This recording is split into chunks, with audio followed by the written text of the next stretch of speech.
representatives moves to boost funding for agricultural activities.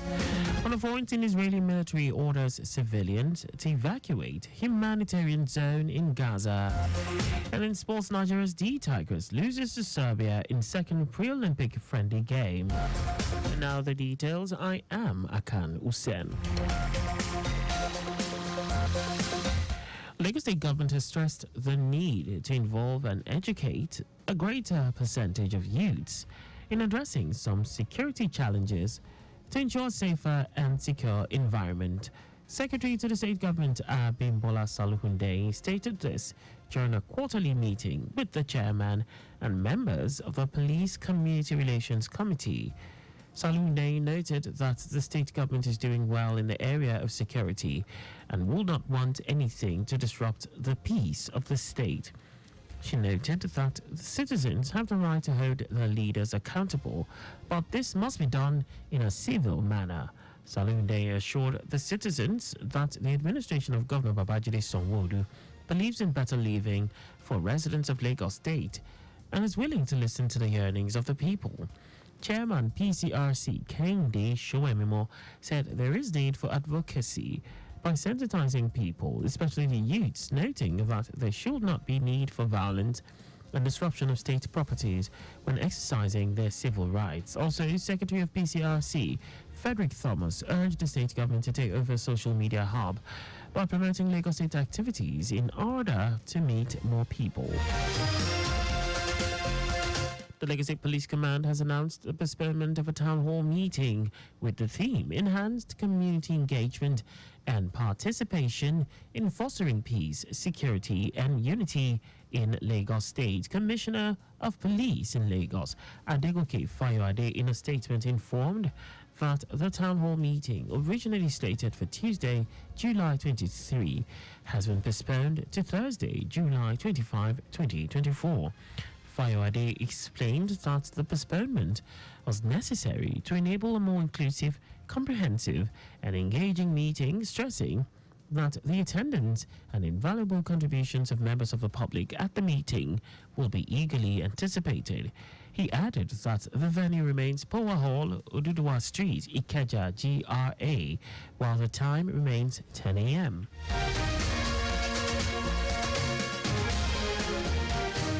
The Lagos State government has reiterated its commitment to the well-being of residents as the preparation for the 2025 budget process begins.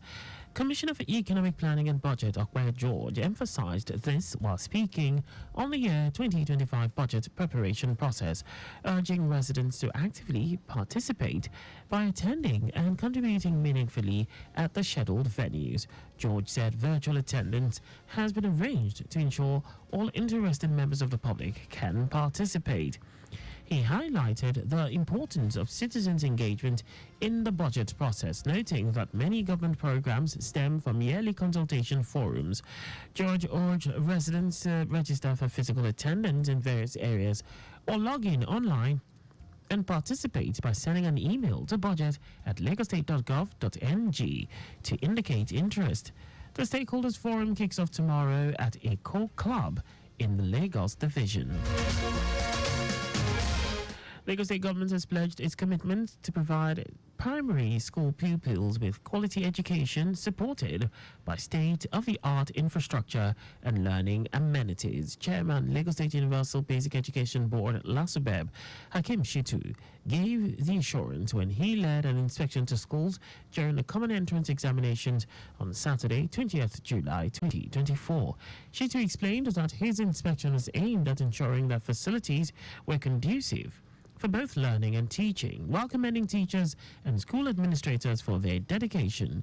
Shitu expressed confidence that all the measures put in place by the state government will ensure the pupils perform well and advance to the junior secondary school level.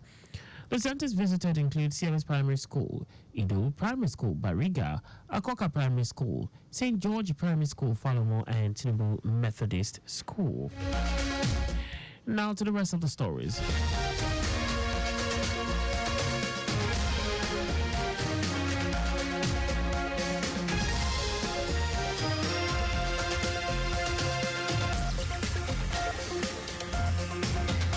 Speaker of the House of Representatives, Tajuddin Abbas, has hinted on plans by the Parliament to enact laws that will boost funding for agricultural activities to achieve, pardon that, all right, to achieve the national goal of food security. Abbas made remarks at the second interactive session and workshop on developing bankable business/proposal business plans for youth and women in agriculture, organized by the African Development Bank Group, AFDB, in partnership with the International Institute of Tropical Agriculture and Nigerian and Diaspora Commission and Nigerian Agricultural Insurance Commission. Describing the fate of crude oil as uncertain, the speaker emphasized the importance of diversifying the nation's economy, particularly in respect to agriculture. Abbas urged the AFDB to continue its collaboration with the Committee on Cooperation and Integration in Africa, noting that the partnership is vital for advancing initiatives capable of driving significant progress across the continent. Meanwhile, the Joint Committee of the House of Representatives, carrying out a forensic investigation into the challenges affecting the downstream and midstream petroleum sectors, has commenced a probe into allegations of importation of contaminated premium motor spirit, also known as fuel, into the country. The committee's chairman, Ikenga Ugochinyere, made this known at the formal inauguration of the panel in Abuja. Ugochinyere said the investigative panel will also look into allegations of the non-availability of crude oil to domestic refineries, disruption in distribution, and favoritism in the pro forma invoice regime, among others. Briefing newsmen at the event, Ugo Chinyere said the committee will conduct a legislative forensic investigation into the presence of middlemen in crude trading, indiscriminate issuance of licenses, and alleged unavailability of international standard laboratories to check adulterated products.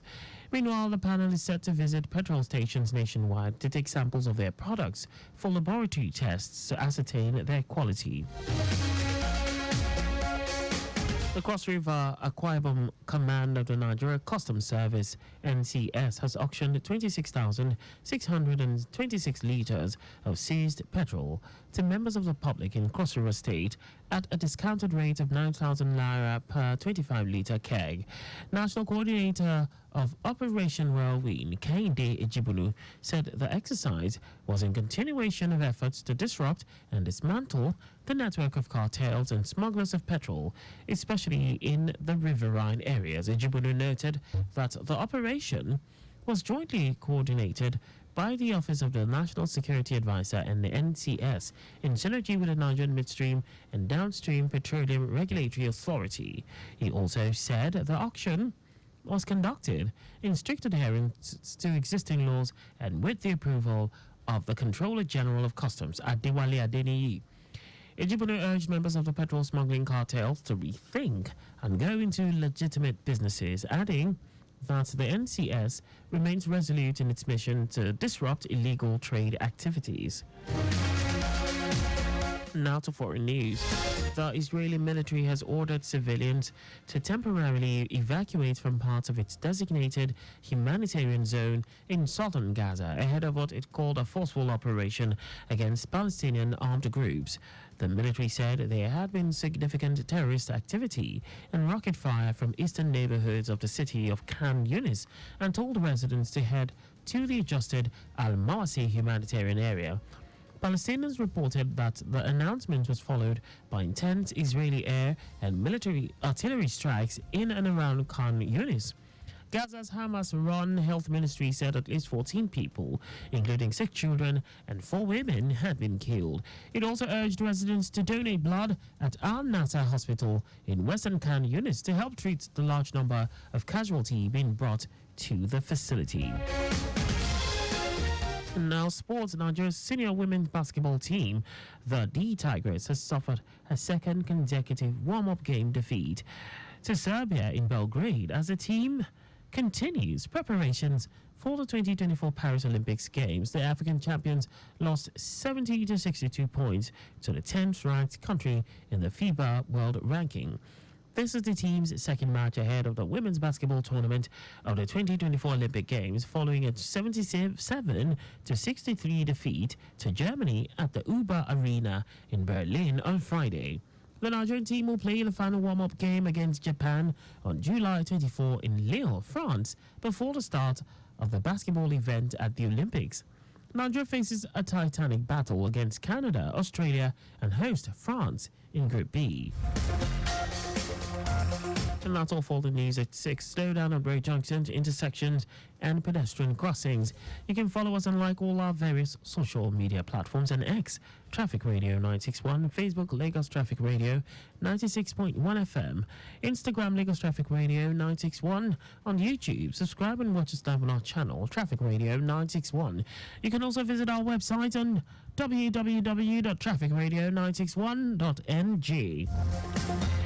Did you know that the Sanwo-Olu administration renovated 197 public schools across the state? You can get more details on the Lagos State Government's website. To end the news, here are the highlights of the major stories. Lagos State Government has stressed the need to involve and educate a greater percentage of youths in addressing some security challenges to ensure safer and secure environment. Speaker of the House of Representatives Tajuddin Abbas has hinted on plans by the Parliament to enact laws that will boost funding for agricultural activities to achieve the national goal of food security.